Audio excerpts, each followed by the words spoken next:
சாப்பிட்டு பாரு நான் டீ குடிக்க போய் வரேன் இருக்காயா நீ என்ன சாப்பாடு சரி என்னத்துக்கு லாகி உன் பொண்ணு சாப்பாடு பாரு பெருங்காய வாசனை தூக்குது எங்க சாப்பிடலாமா தண்ணி வாங்கிக்கா இப்ப அது எங்க அம்மா கை கழுவு கொண்டு இருக்கிறார்கள் அடுத்ததாக பீடத்தை போட இப்போது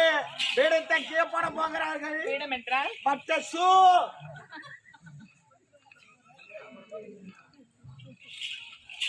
இப்போது இடத்தை பார்த்து போடுகிறார்கள் போட்டு விட்டார்கள் இப்போது எலையை போட்டுக் கொண்டிருக்கிறார்கள் அது